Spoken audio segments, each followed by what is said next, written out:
हर रोज़ की तरह programme prime discussion with Jatinder Pannu लैके एक बार फिर तो तुहाडे सारिਆਂ ਦੇ रूबरू हो गए हैं। मैं हाँ नवजीत। देश दुनिया ਦੀਆਂ खबरों ਤੇ चर्चा करांगे। सब तो पहली ਤੇ अहम खबर क्योंकि कल एग्जिट पोल आने शुरू हो गया तो ਵੱਖ-ਵੱਖ पार्टियां ਦੇ किस तरह के हालात रह सकते हैं, वो सारिਆਂ ਦੇ सामने आने शुरू हो चुके हैं। कई लीडर इसका विरोध भी कर रहे हैं, पार्टियां सिरे तो नकार रही ने। उधर चरणजीत सिंह चन्नी मुख मंत्री पंजाब ने बाकी मुख मंत्रियों नालों एक वखरा काम कर दिता है। किहड़ा उहदे बारे भी गलबात करांगे ते रूस ते यूक्रेन के ताज़ा हालात की ने, चर्चा उहदे ते भी करांगे। पर सब तो पहला पन्नू साहब का स्वागत। पन्नू साहब बहुत बहुत स्वागत जी। जी शुक्रिया।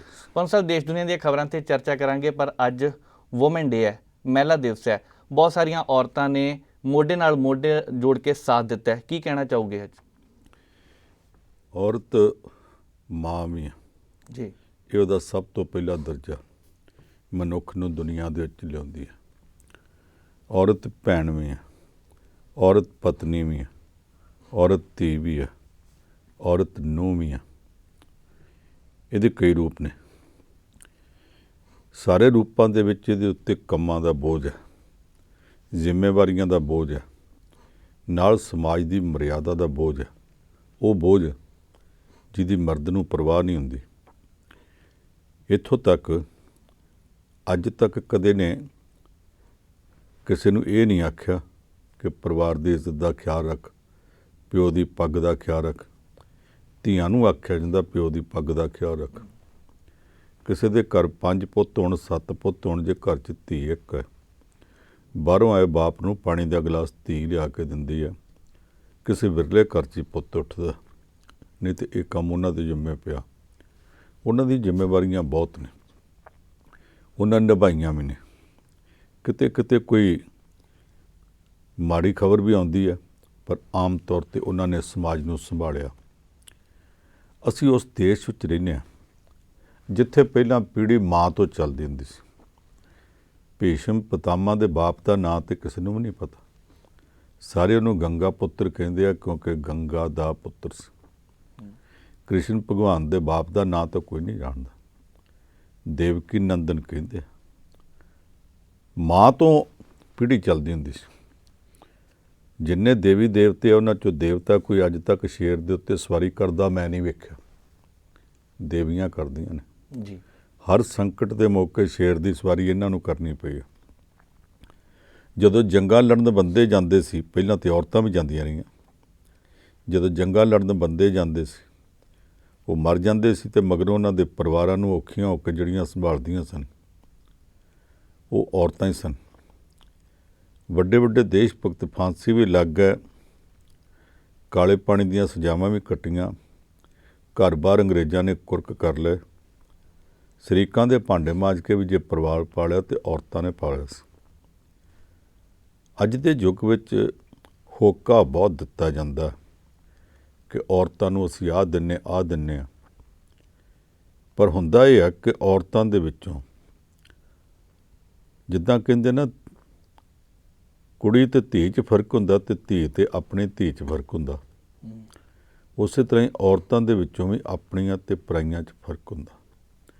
ਇਹ ਜਿਹੜੀਆਂ ਸਹੂਲਤਾਂ ਅੱਜ ਦਿੱਤੀਆਂ ਜਾ ਰਹੀਆਂ, ਹਰ ਕੋਈ ਆਪਣਾ ਭਾਂਡਾ ਸਲਾਹ ਰਿਹਾ ਤੇ ਆਪਣੀ ਪਾਰਟੀ ਦੀਆਂ ਬਾਤਾਂ ਪਾ ਰਿਹਾ।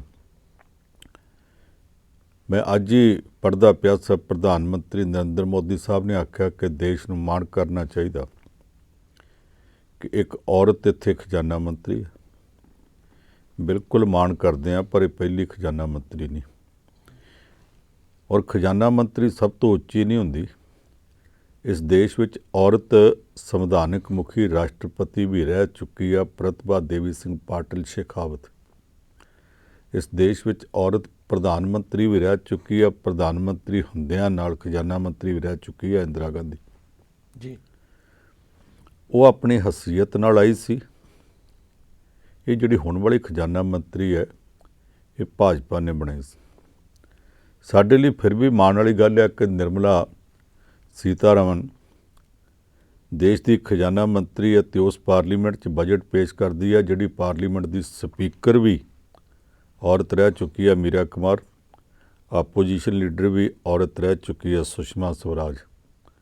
ਸਾਡੇ ਲਈ ਮਾਣ ਵਾਲੀ ਗੱਲ ਹੈ, ਪਰ ਕਦੇ ਕਦੇ ਇਸ ਗੱਲ ਦਾ ਦੁੱਖ ਹੁੰਦਾ ਕਿ ਇਸ ਬੀਬੀ ਨੇ ਜਿਹੜੇ ਬਜਟ ਬਣਾਏ ਉਹ ਮਾਣ ਵਾਲੇ ਨਹੀਂ। ਜੀ।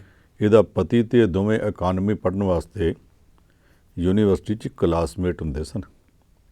ਘੱਟੋ ਘੱਟ 3 ਬਜਟ ਇਸ ਬੀਬੀ ਦੇ ਉਹ ਆਏ ਆ, ਇਹਦੀਆਂ ਨੀਤੀਆਂ ਉਹ ਨੇ ਜਿਨ੍ਹਾਂ ਦੇ ਖਿਲਾਫ ਇਹਦੇ ਪਤੀ ਨੇ ਵੀ ਟਿੱਪਣੀਆਂ ਕੀਤੀਆਂ ਜੀ। ਇੱਕ ਵਾਰੀ ਦਾ ਪੂਰਾ ਲੇਖ ਹੀ ਲਿਖ ਦਿੱਤਾ ਸੀ। ਅਸੀਂ ਬੀਬੀ ਤੇ ਮਾਣ ਕਰਨ ਨੂੰ ਤਿਆਰ ਹਾਂ ਕਿ ਸਾਡੇ ਦੇਸ਼ ਦੀ ਖਜ਼ਾਨਾ ਮੰਤਰੀ ਔਰਤ ਹੈ। ਅੱਗੋਂ ਕੰਮ ਇਦਾਂ ਦੇ ਹੋਣੇ ਚਾਹੀਦੇ ਆ ਜਿਹਦੇ ਉੱਤੇ ਦੇਸ਼ ਨੂੰ ਮਾਣ ਹੋਵੇ। ਔਰਤ ਦੇ ਤੌਰ ਤੇ ਪੂਰਾ ਸਤਿਕਾਰ ਹੈ, ਕੰਮਾਂ ਦਾ ਸਤਿਕਾਰ, ਕਿਰਦਾਰ ਦਾ ਸਤਿਕਾਰ ਵੀ ਹੋਣਾ ਚਾਹੀਦਾ। ਸਾਡੇ ਦੇਸ਼ ਵਿੱਚ ਔਰਤਾਂ ਸੁਪਰੀਮ ਕੋਰਟ ਦੀਆਂ ਜੱਜ ਵੀ ਰਹੀਆਂ ਨੇ, ਹੁਣ ਤਾਂ ਫੌਜ ਵਿੱਚ ਮੇਜਰ ਜਨਰਲ, ਲੈਫਟੀਨੈਂਟ ਜਨਰਲ ਅਹੁਦਿਆਂ ਤੱਕ ਵੀ ਪਹੁੰਚ ਗਈਆਂ ਨੇ। ਸਾਡੇ ਦੇਸ਼ ਦੀਆਂ 2 ਧੀਆਂ ਸਪੇਸ ਵਿੱਚ ਚਲੀਆਂ ਗਈਆਂ, ਇੱਕ ਕਲਪਨਾ ਚਾਵਲਾ ਗਈ ਭਾਵੇਂ ਅਮਰੀਕਾ ਵੱਲੋਂ, ਇੱਕ ਸੁਨੀਤਾ ਵਿਲੀਅਮਸ। ਸਾਡੇ ਦੇਸ਼ ਦੀਆਂ ਧੀਆਂ ਹੁਣ ਤਾਂ ਜੰਗੀ ਜਹਾਜ਼ ਵੀ ਉਡਾਉਣ ਲੱਗ ਪਈਆਂ ਨੇ। ਇਹ ਸਾਡੇ ਲਈ ਮਾਣ ਵਾਲੀ ਗੱਲ ਹੈ, ਪਰ ਬਦਕਿਸਮਤੀ ਹੈ ਕਿ ਅਜੇ ਵੀ ਕਦੇ ਕਦੇ ਖਬਰਾਂ ਆਉਂਦੀਆਂ ਧੀਆਂ ਨਾਲ ਜ਼ਿਆਦਤੀਆਂ ਦੀਆਂ। ਉਹ ਜ਼ਿਆਦਤੀਆਂ ਰੋਕਣੀਆਂ ਪੈਣਗੀਆਂ। ਇਸ ਦੇਸ਼ ਵਿੱਚ ਜ਼ਿਆਦਤੀਆਂ ਅਜੇ ਨਹੀਂ ਰੁਕ ਰਹੀਆਂ। ਸਰਕਾਰਾਂ ਬਹੁਤ ਆਈਆਂ, ਅਸੀਂ ਉਹ ਮੌਕਾ ਵੀ ਵੇਖਿਆ ਜਦੋਂ ਇੱਕੋ ਵਾਰ ਦੇਸ਼ ਦੀ ਪਾਰਲੀਮੈਂਟ, ਜਿਹੜੇ ਰਾਸ਼ਟਰਪਤੀ ਉਹ ਵੀ ਔਰਤ, ਦੇਸ਼ ਨੂੰ ਚਲਾਉਣ ਵਾਲੀ ਮਨਮੋਹਨ ਸਿੰਘ ਸਰਕਾਰ ਦੇ ਕੰਟਰੋਲ ਕਰਨ ਵਾਲੀ ਸੋਨੀਆ ਗਾਂਧੀ ਉਹ ਵੀ ਔਰਤ, ਦੇਸ਼ ਦੀ ਪਾਰਲੀਮੈਂਟ ਦੇ ਸਪੀਕਰ ਮੀਰਾ ਕੁਮਾਰ ਉਹ ਵੀ ਔਰਤ, ਆਪੋਜੀਸ਼ਨ ਲੀਡਰ ਸੁਸ਼ਮਾ ਸਵਰਾਜ ਉਹ ਵੀ ਔਰਤ, ਦੇਸ਼ ਦੀ ਰਾਜਧਾਨੀ ਦਿੱਲੀ ਦੇ ਵਿੱਚ ਮੁੱਖ ਮੰਤਰੀ ਸ਼ੀਲਾ ਦੀਕਸ਼ਿਤ ਉਹ ਵੀ ਔਰਤ, ਦੇਸ਼ ਦੇ ਸਭ ਤੋਂ ਵੱਡੇ ਸੂਬੇ ਉੱਤਰ ਪ੍ਰਦੇਸ਼ ਦੀ ਮੁੱਖ ਮੰਤਰੀ ਮਾਇਆਵਤੀ ਉਹ ਵੀ ਔਰਤ। ਇੱਕੋ ਟਾਈਮ 'ਤੇ ਸਾਰੀਆਂ ਇਕੱਠੀਆਂ ਸਨ। ਪਰ ਉਸ ਟਾਈਮ ਦੇ ਉੱਤੇ ਵੀ ਦਿੱਲੀ ਵਿੱਚ ਤੇ ਕਲਕੱਤੇ 'ਚ ਦੇਹ ਵਪਾਰ ਦੇ ਬਕਾਇਦਾ ਬਾਜ਼ਾਰ ਚੱਲਦੇ ਰਹੇ, ਰੋਕੇ ਨਹੀਂ ਜਾ ਸਕੇ। ਤੇ ਸਾਡੇ ਸਿਸਟਮ ਦਾ ਜਿਹੜਾ ਨੁਕਸ ਹੈ ਉਹਨੂੰ ਕੌਣ ਦੂਰ ਕਰੂ? ਉਹਨਾਂ ਬਾਜ਼ਾਰਾਂ ਦੇ ਵਿੱਚ ਜਿਹੜੀਆਂ ਧੀਆਂ ਲਿਆਂਦੀਆਂ ਜਾਂਦੀਆਂ ਉਹ ਵੀ ਕਿਸੇ ਦੀਆਂ ਧੀਆਂ ਕਦੇ ਕਦੇ ਚੇਤਾ ਕਰਨਾ ਚਾਹੀਦਾ। ਮਹਿਲਾ ਦਿਵਸ ਦੇ ਉੱਤੇ ਵੀ ਅਸੀਂ ਸਿਰਫ ਇੱਕ ਖਾਸ ਵਰਗ ਤੱਕ ਸੀਮਤ ਨਾ ਰੱਖੀਏ ਸੋਚ ਨੂੰ, ਹਰ ਔਰਤ ਦੇ ਭਲੇ ਵਾਸਤੇ ਸੋਚਣ ਦਾ ਯਤਨ ਕਰੀਏ, ਉਹ ਜ਼ਿਆਦਾ ਠੀਕ ਹੋਵੇਗਾ। ਜੀ ਬਿਲਕੁਲ ਪੰਨੂ ਸਾਹਿਬ।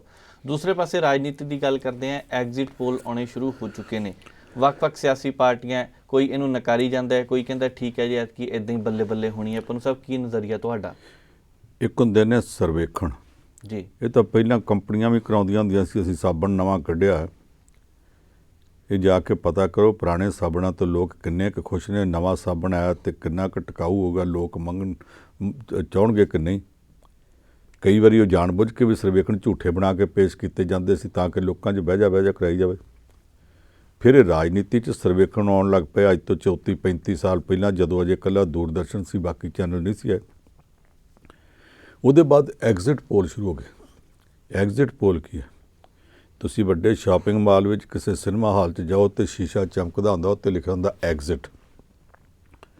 ਉਹਦਾ ਮਤਲਬ ਇਹ ਕਿ ਜੇ ਅੱਗ ਲੱਗ ਜਾਏ, ਜੇ ਕੋਈ ਮੁਸ਼ਕਿਲ ਹੋ ਜਾਏ ਤੇ ਇਸ ਐਗਜ਼ਿਟ ਤੋਂ, ਇਸ ਦਰਵਾਜ਼ੇ ਤੋਂ ਤੁਸੀਂ ਬਾਹਰ ਨਿਕਲ ਸਕਦੇ ਆ। ਇਹ ਜਿਹੜੇ ਐਗਜ਼ਿਟ ਪੋਲ ਨੇ, ਇਹ ਲੋਕ ਜਦੋਂ ਵੋਟ ਪਾ ਕੇ ਪੋਲਿੰਗ ਬੂਥ 'ਚੋਂ ਐਗਜ਼ਿਟ ਕਰਦੇ ਆ, ਬਾਹਰ ਨਿਕਲਦੇ ਆ, ਉਦੋਂ ਉਹਨਾਂ ਤੋਂ ਪੁੱਛਿਆ ਜਾਂਦਾ ਜੀ ਤੁਹਾਡੀ ਕੀ ਖਿਆਲ ਹੈ ਕਿਹੜੀ ਪਾਰਟੀ ਜਿੱਤਣੀ ਚਾਹੀਦੀ ਹੈ? ਉਹ ਕਿਉਂਕਿ ਜੇ ਹੁਣੇ ਵੋਟ ਪਾ ਕੇ ਨਿਕਲੇ ਹੁੰਦੇ, ਉਦੋਂ ਤੱਤੇ ਘਾਹ ਉਹਨਾਂ ਤੋਂ ਪੁੱਛਿਆ ਜਾਵੇ ਤਾਂ ਕਹਿ ਦਿੰਦੇ ਫਲਾਨੀ ਪਾਰਟੀ। ਇਹ ਆਮ ਤੌਰ 'ਤੇ ਹਕੀਕਤਾਂ ਦੇ ਨੇੜੇ ਹੁੰਦੇ, ਪਰ ਸਦਾ ਨਹੀਂ ਹੁੰਦੇ, ਆਮ ਤੌਰ 'ਤੇ ਹੁੰਦੇ। ਜਦੋਂ ਤੋਂ ਇਹ ਆਉਣ ਲੱਗ ਪਏ ਨੇ, ਪਹਿਲਾਂ ਲੋਕਾਂ ਦਾ ਇਹਨਾਂ 'ਤੇ ਬਹੁਤ ਯਕੀਨ ਸੀ, ਫਿਰ ਯਕੀਨ ਇਸ ਕਰਕੇ ਮੱਠਾ ਪੈਣ ਲੱਗ ਪਿਆ ਕਿਉਂਕਿ ਜਿਹੜੀ ਪਾਰਟੀ ਨੂੰ ਐਗਜ਼ਿਟ ਪੋਲ ਵਿੱਚ ਜਿੱਤਿਆ ਵਿਖਾਇਆ ਜਾਂਦਾ, ਉਹ ਪਾਰਟੀ ਕਹਿੰਦੀ ਬਿਲਕੁਲ ਠੀਕ ਆ। ਦੂਸਰੀਆਂ ਪਾਰਟੀਆਂ ਜਿਨ੍ਹਾਂ ਨੂੰ ਮਾਰ ਪਈ ਹੁੰਦੀ ਹੈ ਐਗਜ਼ਿਟ ਪੋਲ 'ਚ, ਉਹ ਕਹਿੰਦੀ ਇਹ ਤਾਂ ਫਜ਼ੂਲ ਹੈ, ਮੈਂ ਅੰਦਾਜ਼ੇ ਆ, ਤੁਸੀਂ ਆਉਣ ਦਿਓ ਨਤੀਜਾ। ਜੀ, ਨਤੀਜਾ ਆਉਣ ਦਿਓ, ਬਸ ਆ ਗਿਆ ਨਤੀਜਾ ਦੱਸ ਦਿਆਂਗੇ। ਅਸੀਂ ਪਿਛਲਿਆਂ ਸਾਲਾਂ 'ਚ ਬੜੀ ਵਾਰ ਵੇਖਿਆ, 1-2 ਮੌਕੇ ਇਹੋ ਜਿਹੇ ਹੋਏ ਜਦੋਂ ਐਗਜ਼ਿਟ ਪੋਲ ਬਿਲਕੁਲ ਸਹੀ ਨਿਕਲੇ, ਤੇ 1-2 ਵਾਰ ਇਹੋ ਜਿਹੇ ਹੋਏ ਜਦੋਂ ਬਿਲਕੁਲ ਰੱਦੀ ਨਿਕਲੇ। ਦਿੱਲੀ ਦੇ ਵਿੱਚ 2015 'ਚ ਜਦੋਂ ਵੋਟਾਂ ਪਈਆਂ, ਵੋਟਾਂ ਪੈਣ ਤੋਂ 2 ਦਿਨ ਪਹਿਲਾਂ ਤੱਕ ਚੋਣ ਪ੍ਰਚਾਰ ਦੇ ਦੌਰਾਨ ਸਰਵੇਖਣ ਦੇ ਵਿੱਚ ਇੱਕ TV ਚੈਨਲ ਇਹ ਵਿਖਾਉਂਦਾ ਰਿਹਾ ਕਿ 17 ਚੋਂ 18 ਜਾਂ 19 ਸੀਟਾਂ ਮਿਲਣਗੀਆਂ ਆਮ ਆਦਮੀ ਪਾਰਟੀ ਨੂੰ। 2 ਦਿਨ ਬਾਅਦ ਜਦੋਂ ਪ੍ਰਚਾਰ ਖਤਮ ਹੋ ਗਿਆ ਤੇ ਐਗਜ਼ਿਟ ਪੋਲ ਦਿੱਤਾ, ਬਾਕੀਆਂ 'ਚੋਂ ਕਿਸੇ ਨੇ ਆਖਿਆ ਆਮ ਆਦਮੀ ਪਾਰਟੀ ਨੂੰ 17 ਚੋਂ 35, ਕਿਸੇ ਨੇ ਆਖਿਆ 45, ਕਿਸੇ ਨੇ ਆਖਿਆ 48। ਉਹ ਜਿਹੜਾ ਕਹਿੰਦਾ ਸੀ 17-18 ਮਿਲਣੀਆਂ ਨੇ, 20 ਮਿਲ ਜਾਣਗੀਆਂ, ਉਹਨੇ ਇਕੱਲੇ ਨੇ ਆਖਿਆ 55 ਤੋਂ ਵੱਧ ਮਿਲਣਗੀਆਂ। ਉਹਨੂੰ ਰਾਤੋਂ ਰਾਤ ਅਕਲ ਨਹੀਂ ਸੀ ਆਈ, ਪਤਾ ਉਹਨੂੰ ਪਹਿਲਾਂ ਵੀ ਸੀ।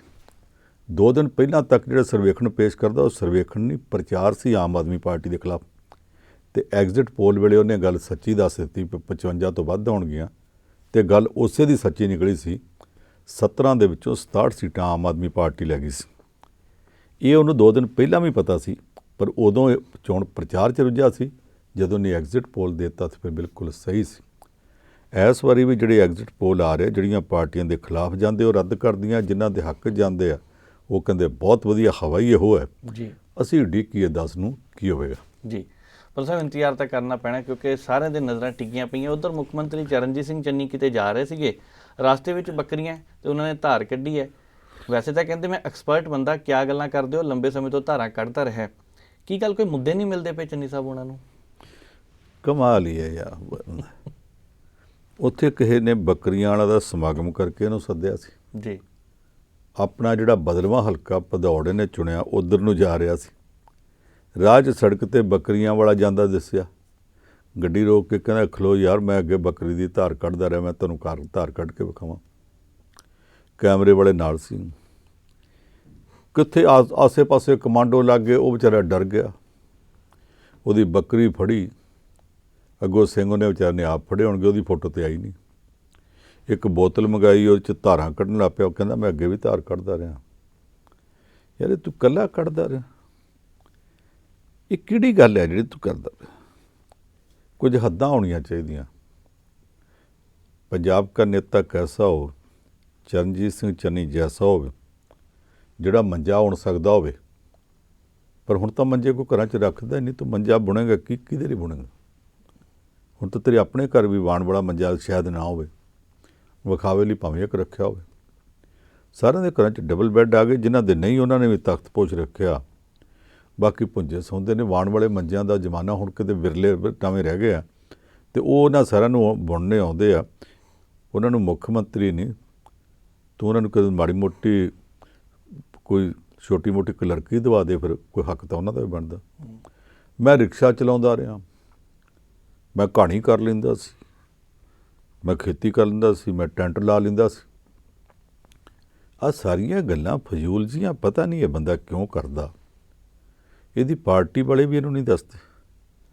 ਹਾਂ ਜਿਹੜੇ ਕੰਮਾਂ ਤੂੰ ਦੱਸਦਾ, ਇਹ ਟੈਂਟ ਲਾਉਣ ਦਾ ਕੰਮ ਪੰਜਾਬ ਦੇ ਵਿੱਚ 10,000 ਤੋਂ ਵੱਧ ਲੋਕ ਕਰਦੇ ਹੋਣਗੇ। ਇੱਕ ਮੈਰਿਜ ਪੈਲੇਸ ਦੇ ਵਿੱਚ 10-10, 15-15 ਬੰਦੇ ਲੱਗੇ ਆ, ਅਤੇ ਹਰ ਸੜਕ ਦੇ ਉੱਤੇ 100-100 ਪੈਲੇਸ ਨੇ।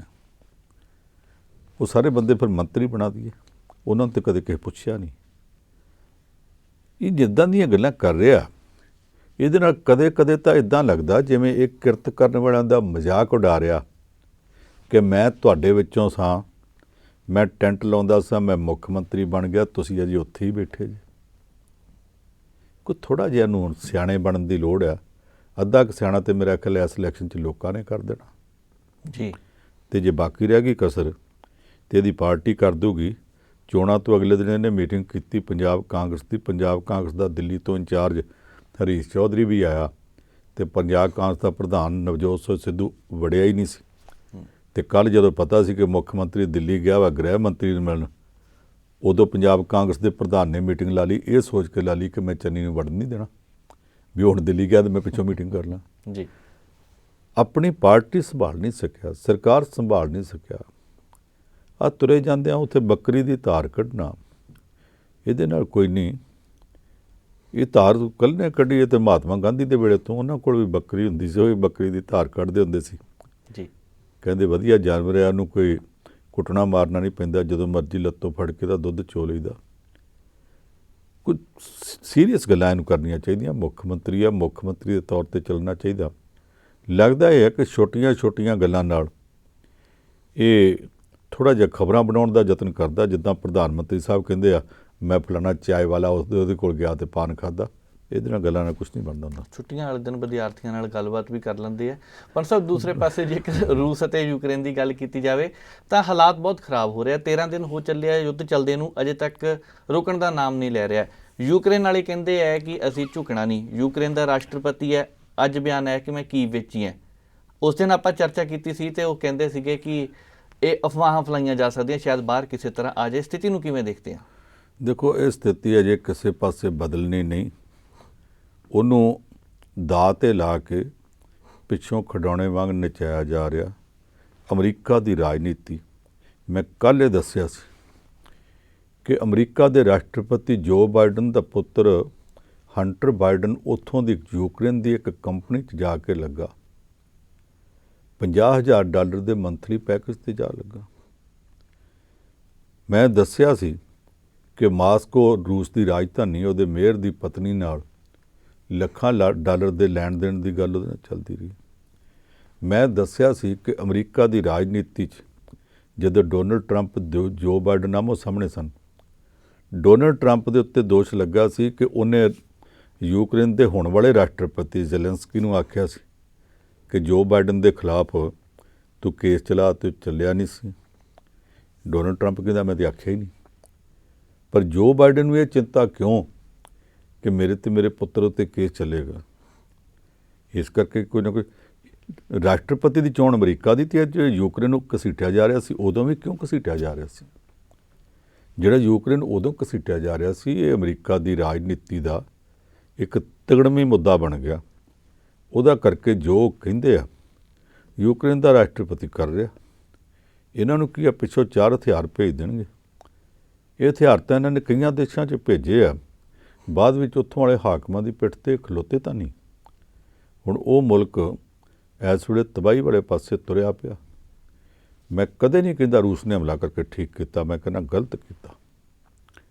ਉਹਨੂੰ ਹਮਲਾ ਨਹੀਂ ਸੀ ਕਰਨਾ ਚਾਹੀਦਾ, ਪਰ ਹਮਲਾ ਕਰਨ ਲਈ ਉਕਸਾਇਆ ਇਹਨਾਂ। ਉਹਦੀਆਂ ਜੜ੍ਹਾਂ 'ਚ ਜਾ ਕੇ ਜਦੋਂ ਐਟਮੀ ਮਿਜ਼ਾਈਲਾਂ ਫਿੱਟ ਕਰਨ ਲੱਗੇ, ਉਹਨੂੰ ਵੀ ਗੁੱਸਾ ਆ ਗਿਆ। ਉਹਨੂੰ ਨਾਟੋ ਦਾ ਮੈਂਬਰ ਬਣਾ ਕੇ ਕਹਿੰਦੇ ਜੀ ਉੱਥੇ ਅਸੀਂ ਵੱਡਾ ਕੈਂਪ ਤਾਂ ਨਹੀਂ ਲਾਉਣਾ, ਟ੍ਰੇਨਿੰਗ ਕੈਂਪ ਲਾਉਣਾ। ਜਦੋਂ ਟ੍ਰੇਨਿੰਗ ਕੈਂਪ ਵਾਸਤੇ ਇੱਕ ਵਾਰੀ ਨਾਟੋ ਦੀ ਫੌਜ ਚਲੀ ਗਈ, ਨਾਟੋ ਕਿਤੇ ਈਸਟ ਇੰਡੀਆ ਕੰਪਨੀ ਤੋਂ ਘੱਟ ਹੈ? ਅੱਗ ਲੈਣ ਆਈ ਘਰ ਵਾਲੀ ਬਣ ਬੈਠੀ, ਉੱਥੇ ਜਾ ਕੇ ਇੱਕ ਵਾਰੀ ਟ੍ਰੇਨਿੰਗ ਕੈਂਪ ਲਾਉਣਗੇ, ਫਿਰ ਪੱਕਾ ਕੈਂਪ ਲਾਉਣਗੇ, ਫਿਰ ਮਿਜ਼ਾਈਲਾਂ ਲਿਆ ਕੇ ਤੇ ਉਹਦੇ ਬਿਲਕੁਲ ਰੂਸ ਦੀਆਂ ਜੜ੍ਹਾਂ 'ਚ ਬੀੜ ਦੇਣਗੇ। ਅਗਲੇ ਨੂੰ ਗੁੱਸਾ ਨਾ ਆਊਗਾ? ਉਹਦਾ ਕਰਕੇ ਲੜਾਈ ਚੱਲ ਪਈ ਹੈ, ਪਰ ਲੜਾਈ ਦੀ ਜੜ ਅਮਰੀਕਾ ਦੀ ਰਾਜਨੀਤੀ 'ਚੋਂ ਨਿਕਲਦੀ ਹੈ। ਜੇ ਮੁਕਾਇਆ ਨਾ ਗਿਆ ਤੇ ਇਹ ਪਾਸੇ ਬੈਠੇ ਰਹਿਣਗੇ। ਚਿੜੀਆਂ ਦੀ ਮੌਤ, ਗਵਾਰਾਂ ਦਾ ਹਾਸਾ, ਯੂਕਰੇਨੀ ਲੋਕਾਂ ਦੀ ਮੌਤ ਅਮਰੀਕੀ ਰਾਜਨੀਤੀ ਦਾ ਮੜਾਸਾ ਬਣ ਜਾਏਗੀ। ਜੀ ਪਰ ਸਾਹਿਬ, ਪਾਕਿਸਤਾਨ ਦੇ ਕੱਤਵੱਜੇ ਜ਼ਹੂਰ ਮਿਸਤਰੀ, ਉਹਦੀ ਮੌਤ ਹੋ ਗਈ ਹੈ। ਹੁਣ ਚਰਚਾ ਚੱਲਦੀ ਪਈ ਹੈ ਕਿ ਉਹਨੇ ਭਾਰਤ ਦਾ ਇੱਕ ਵਾਰ ਜਹਾਜ਼ ਅਗਵਾ ਕੀਤਾ ਸੀ। ਇਹ ਪੂਰੀ ਕਹਾਣੀ ਕੀ ਹੈ? ਅਟਲ ਬਿਹਾਰੀ ਵਾਜਪਾਈ ਪ੍ਰਧਾਨ ਮੰਤਰੀ ਹੁੰਦਾ ਸੀ, ਉਹਦੇ ਵਕਤ ਭਾਰਤ ਦੀ ਏਅਰ ਇੰਡੀਆ ਦਾ ਜਹਾਜ਼ ਇੱਥੋਂ ਗਿਆ ਨੇਪਾਲ ਦੇ ਵਿੱਚ, ਤੇ ਨੇਪਾਲ 'ਚੋਂ ਉੱਡ ਕੇ ਦਿੱਲੀ ਆਉਣਾ ਸੀ। ਰਾਹ 'ਚੋਂ ਅਗਵਾ ਕਰ ਲਿਆ। ਪਹਿਲਾਂ ਲਾਹੌਰ ਲੈ ਗਏ, ਲਾਹੌਰ ਵਾਲਿਆਂ ਆਖਿਆ ਉੱਤਰ ਨਹੀਂ ਦੇਣਾ, ਫਿਰ ਅੰਮ੍ਰਿਤਸਰ ਲਿਆਂਦਾ। ਅੰਮ੍ਰਿਤਸਰ ਰੋਕਣ ਦੇ ਯਤਨ ਬਥੇਰੇ ਹੋਏ, ਪਰ ਜੇ ਰੋਕਦੇ ਸੀ ਤਾਂ ਉਹ ਕਹਿੰਦੇ ਸੀ ਅਸੀਂ ਮੁਸਾਫਰ ਮਾਰ ਦੇਣੇ ਆ। ਫਿਰ ਇਸ ਕਰਕੇ ਰੋਕਿਆ ਨਾ ਗਿਆ। ਦੁਬਾਰਾ ਗਿਆ, ਲਾਹੌਰ ਉਤਰਿਆ, ਫਿਰ ਉਹਨੂੰ ਦੁਬਈ ਲੈ ਗਏ। ਦੁਬਈ ਤੋਂ ਲਿਆ ਕੇ ਅਫਗਾਨਿਸਤਾਨ 'ਚ ਉਦੋਂ ਤਾਲਿਬਾਨ ਦੀ ਸਰਕਾਰ ਸੀ, ਕੰਧਾਰ ਦੇ ਹਵਾਈ ਅੱਡੇ 'ਤੇ ਰੋਕਿਆ। ਕਈ ਦਿਨ ਉੱਥੇ ਰੁਕਿਆ ਰਿਹਾ। ਰੋਜ਼ ਮੁਸਾਫਰਾਂ ਵਾਸਤੇ ਖਾਣੇ ਦੇ ਪੈਕਟ ਪਾਕਿਸਤਾਨ 'ਚੋਂ ਜਾਂਦੇ ਸੀ, ਕੰਧਾਰ 'ਚੋਂ ਨਹੀਂ ਸੀ ਬਣਦੇ ਜੀ। ਇਹਦੇ ਤੋਂ ਹੀ ਸਾਫ਼ ਸੀ ਕਿ ਜਿਹੜਾ ਜੋ ਕੁਛ ਸ਼ਰਾਰਤ ਹੋ ਰਹੀ ਸਾਰੀ ਪਾਕਿਸਤਾਨ 'ਚ ਹੋ ਰਹੀ ਹੈ। ਫਿਰ ਸਮਝੌਤਾ ਹੋਇਆ, ਸਮਝੌਤੇ 'ਚ ਉਹਨਾਂ ਦੇ ਕੁਝ ਅੱਤਵਾਦੀ ਛੱਡੇ ਗਏ। ਭਾਰਤ ਦਾ ਵਿਦੇਸ਼ ਮੰਤਰੀ, ਭਾਜਪਾ ਦਾ ਲੀਡਰ ਜਸਵੰਤ ਸਿੰਘ ਨਾਲ ਲੈ ਕੇ ਗਿਆ। ਜੰਮੂ ਕਸ਼ਮੀਰ ਦੀ ਜੇਲ੍ਹ 'ਚੋਂ ਲਿਆਂਦੇ, ਜਿਨ੍ਹਾਂ ਨੂੰ ਛੱਡਿਆ ਨਹੀਂ ਸੀ ਜਾ ਸਕਦਾ, ਖਤਰਨਾਕ ਸਨ। ਆਪ ਨਾਲ ਲੈ ਕੇ ਗਿਆ, ਉਹਨਾਂ ਦੀ ਮਰਜ਼ੀ ਮੁਤਾਬਕ ਛੱਡ ਕੇ ਜਹਾਜ਼ ਛੁਡਾ ਕੇ ਲਿਆ। ਜਹਾਜ਼ ਦੇ ਵਿੱਚ ਇੱਕ ਮੁਸਾਫਰ ਉਹਨਾਂ ਮਾਰਤਾ ਸੀ, ਬਾਕੀ ਮੁਸਾਫਰ ਬਚ ਕੇ ਆ ਗਏ। ਤੇ ਉਹਨਾਂ ਮੁਸਾਫਰਾਂ ਨੇ ਇੱਥੇ ਆ ਕੇ ਜਦੋਂ ਖੁਸ਼ੀਆਂ ਮਨਾਈਆਂ, ਕਿਸੇ ਨੇ ਇਸ ਗੱਲ ਦਾ ਦੁੱਖ ਮਨਾਇਆ ਹੀ ਨਹੀਂ ਕਿ ਸਾਡੇ 'ਚੋਂ ਇੱਕ ਮਰ ਗਿਆ। ਨਵਾਂ ਵਿਆਹ ਮੁੰਡਾ ਸੀ ਤੇ ਉਹਦੀ ਚੂੜੇ ਵਾਲੀ ਇਹਨਾਂ ਮੁਸਾਫਰਾਂ ਦੇ ਵਿੱਚ ਸੀ। ਬਲਕਿ ਮੁਸਾਫਰ ਵੀ ਇੰਨੇ ਸਿਆਣੇ ਸੀ ਕਿ ਇੱਕ ਬੀਬੀ ਇੱਥੇ ਦਿੱਲੀ ਆ ਕੇ ਤੇ ਮੀਡੀਆ ਵਾਲਿਆਂ ਦੇ ਕੈਮਰੇ ਇਸ ਗੱਲ 'ਤੇ ਫੋਕਸ ਕਰਦੀ ਰਹੀ ਕਿ ਜਦੋਂ ਅਗਵਾ ਕੀਤਾ ਸੀ ਜਹਾਜ਼, ਮੇਰਾ ਬਰਥਡੇ ਆ ਗਿਆ ਤੇ ਅੱਤਵਾਦੀਆਂ ਨੇ ਮੈਨੂੰ ਬਰਥਡੇ ਕੇਕ ਖਵਾਇਆ ਸੀ ਤੇ ਆਹ ਨਾਲ ਸ਼ਾਲ ਭੇਟ ਕੀਤੀ ਆ। ਉਹਨਾਂ ਬੰਦਾ ਮਾਰਤਾ, ਭਾਰਤ ਤੋਂ 5 ਅੱਤਵਾਦੀ ਛੁਡਾ ਲਏ। ਉਹ ਛੋਟੀ ਗੱਲ ਹੋ ਗਈ ਤੇ ਇੱਕ ਬੀਬੀ ਨੂੰ ਬਰਥਡੇ ਵਾਸਤੇ ਸ਼ਾਲ ਦੇ ਦਿੱਤਾ ਅੱਤਵਾਦੀਆਂ ਨੇ। ਸਾਡਾ ਮੀਡੀਆ ਉਸੇ ਨੂੰ ਚੁੱਕ ਕੇ ਕਈ ਦਿਨ ਨੱਚੀ ਗਿਆ ਸੀ ਜੀ। ਉਹ ਜਿਹੜੇ ਬੰਦੇ ਛੁਡਾਏ ਸਨ ਮੁੜ ਕੇ ਪਾਕਿਸਤਾਨ ਚਲੇ ਗਏ, ਮਸੂਦ ਅਜ਼ਹਰ ਵਗੈਰਾ ਵਗੈਰਾ। ਇਹ ਜ਼ਹੂਰ ਮਿਸਤਰੀ ਉਸ ਵਕਤ ISI ਦੇ ਕਹਿਣ ਦੇ ਉੱਤੇ ਭਾਰਤ ਦਾ ਜਹਾਜ਼ ਅਗਵਾ ਕਰਨ ਵਾਲਿਆਂ 'ਚੋਂ ਸੀ। ਅੱਜ ਕੱਲ੍ਹ FATF ਨੇ ਪਾਕਿਸਤਾਨ ਦੀ ਬਾਂਹ ਮਰੋੜੀ ਹੈ। ਫਾਈਨੈਂਸ਼ੀਅਲ ਐਕਸ਼ਨ ਟਾਸਕ ਫੋਰਸ ਜਿਹੜੀ ਹੈ ਉਹ ਕਹਿੰਦੇ ਅੱਤਵਾਦੀਆਂ ਦੀ ਫੰਡਿੰਗ ਤੇ ਉਹਨਾਂ ਦੀ ਸਰਪ੍ਰਸਤੀ ਬੰਦ ਕਰੋ। ਉਹਦੇ ਦੌਰਾਨ ਪਾਕਿਸਤਾਨ ਦੀ ISI ਬਾਹਰ ਨੰਬਰ ਬਣਾਉਣਾ ਚਾਹੁੰਦੀ ਹੈ ਤੇ ਇੱਕ ਇੱਕ ਕਰਕੇ ਅੱਤਵਾਦੀਆਂ ਨੂੰ ਗਲੋਂ ਲਾ ਰਹੀ ਹੈ। ਹੁਣ ਇਸ ਬੰਦੇ ਦਾ ਕਤਲ ਹੋਇਆ ਕਿਸੇ ਨੇ ਬਾਹਰੋਂ ਕੀਤਾ ਕਿ ਉਹਨਾਂ ਨੇ ਆਪ ਬੰਦਾ ਗਲੋਂ ਲਾਉਣ ਵਾਸਤੇ। ਇਹੋ ਜਿਹੇ ਬੰਦੇ ਸਰਕਾਰਾਂ ਨੂੰ ਬਲੈਕਮੇਲ ਵੀ ਕਰਦੇ ਹੁੰਦੇ ਆ। ਕੀ ਪਤਾ ਉਸੇ ਨੇ ਨਹੀਂ ਆਖਿਆ ਕਿ ਜਾਂ ਆਹ ਕਰੋ ਤੇ ਮੈਂ ਆਹ ਕਰੂੰ। ਉਸ ਬੰਦੇ ਨੂੰ ਕਿਸੇ ਨੇ ਮਾਰਿਆ ਕਿ ਇਹਨਾਂ ਨੇ ਆਪ ਗਲੋਂ ਲਾਇਆ, ਦਾ ਕੋਈ ਪਤਾ ਨਹੀਂ। ਜੇ ਪਾਕਿਸਤਾਨ ਸਾਫ਼ ਹੋਵੇ ਤੇ ਜਿਨ੍ਹਾਂ ਨੇ ਜਹਾਜ਼ ਅਗਵਾ ਕੀਤਾ ਸੀ, ਜਿਹੜੇ ਉਹਦੇ ਵਿੱਚ ਛੁੱਟ ਕੇ ਆਏ ਸੀ, ਉਹਨਾਂ ਸਾਰਿਆਂ ਤੇ ਮੁਕੱਦਮਾ ਚਲਾਉਣਾ ਚਾਹੀਦਾ ਸੀ। ਉਹ ਖੁੱਲ੍ਹੇ ਤੌਰ ਤੇ ਰੈਲੀਆਂ ਕਰ ਰਹੇ ਆ, ਪਾਕਿਸਤਾਨ ਨੂੰ ਚੜਾ ਰਹੇ ਆ, ਦੁਨੀਆ ਨੂੰ ਚੜਾ ਰਹੇ ਆ। ਜਿਨ੍ਹਾਂ ਨੂੰ UNO ਨੇ ਅੱਤਵਾਦੀ ਡਿਕਲੇਅਰ ਕੀਤਾ ਤੇ ਕਰੋੜਾਂ ਦੇ ਨਾਮ ਰੱਖੇ ਆ, ਉਹ ਪਾਕਿਸਤਾਨ 'ਚ ਖੁੱਲ੍ਹੀਆਂ ਰੈਲੀਆਂ ਕਰਦੇ ਨੇ। ਇਹ ਜ਼ਹੂਰ ਮਿਸਤਰੀ ਉਹਨਾਂ ਦਾ ਸਾਥੀ ਸੀ। ਸਪਨੀ ਕਈ ਵਾਰੀ ਆਪਣੇ ਬੱਚੇ ਵੀ ਖਾਂਦੀ ਹੈ ਜੀ। ਇਹ ਇੱਦਾਂ ਦੇ ਹਾਲਾਤ ਵਿੱਚ ਕਿੱਦਾਂ ਮਾਰਿਆ ਗਿਆ, ਕੀ ਕੁਛ ਹੋਇਆ? ਪਾਕਿਸਤਾਨ ਦੇ ਮੀਡੀਆ ਨੇ ਖਬਰ ਦਿੱਤੀ, ਪਹਿਲਾਂ ਤਾਂ ਇਹੋ ਹੀ ਆਖਿਆ ਕਿ ਕਾਰੋਬਾਰੀ ਮਾਰਿਆ ਗਿਆ। ਇੱਕ ਹਫ਼ਤੇ ਬਾਅਦ ਜਾ ਕੇ ਗੱਲ ਨਿਕਲੀ ਕਿ ਕਾਰੋਬਾਰੀ ਨਹੀਂ, ਅਪਰਾਧੀ ਸੀ, ਔਰ ਉੱਥੋਂ ਦੀ ਖੁਫੀਆ ਏਜੰਸੀ ਦੀ ਏਜੰਟੀ ਕਰਨ ਵਾਲਾ ਅਪਰਾਧੀ ਸੀ ਜਿਹੜਾ ਮਾਰਿਆ ਗਿਆ। ਕਿੱਦਾਂ ਮਾਰਿਆ ਗਿਆ ਇਹ ਉਹਨਾਂ ਨੂੰ ਪਤਾ ਹੋਊਗਾ, ਪਰ ਮਾਰਿਆ ਗਿਆ। ਸਾਡੇ ਲਈ ਇਹ ਨਹੀਂ ਕਿ ਵਪਾਰੀ ਮਾਰਿਆ ਗਿਆ, ਸਾਡੇ ਲਈ ਇਹ ਹੈ ਕਿ ਅੱਤਵਾਦੀ ਜਿਨ੍ਹਾਂ ਨੇ ਪੈਦਾ ਕੀਤਾ ਸੀ ਉਹਨਾਂ ਦੇ ਘਰ 'ਚ ਹੀ ਮਾਰਿਆ ਗਿਆ। ਜੀ ਪੰਨ ਸਾਹਿਬ, ਵੈਸੇ ਵੀ ਬਹੁਤ ਤੁਸੀਂ FATF ਦੀ ਗੱਲ ਕੀਤੀ ਹੈ, ਲੰਬੇ ਸਮੇਂ ਤੋਂ ਲਿਸਟ ਵਿੱਚ ਆ, ਦੇਖਦੇ ਕਿੰਨਾ ਸਮਾਂ ਹੋ ਰਹਿੰਦਾ ਹੈ। ਸਾਡਾ ਸਮਾਂ ਜਾਣਦਾ ਹੋ ਗਿਆ, ਤੁਸੀਂ ਖਬਰਾਂ ਤੇ ਚਰਚਾ ਕੀਤੀ, ਬਹੁਤ ਬਹੁਤ ਧੰਨਵਾਦ ਜੀ। ਮਿਹਰਬਾਨੀ। ਸੋ ਅੱਜ ਦੇ ਇਸ ਪ੍ਰੋਗਰਾਮ ਨੂੰ ਇੱਥੇ ਸਮਾਪਤ ਕਰਦੇ ਹਾਂ। ਹੁਣ ਮੈਨੂੰ ਨਵਜੀਤ ਨੂੰ ਦਿਓ ਇਜਾਜ਼ਤ। ਦੇਖਦੇ ਰਹੋ ਪ੍ਰਾਈਮ ਏਸ਼ੀਆ TV, ਤੁਹਾਡਾ ਆਪਣਾ, ਤੁਹਾਡੇ ਲਈ।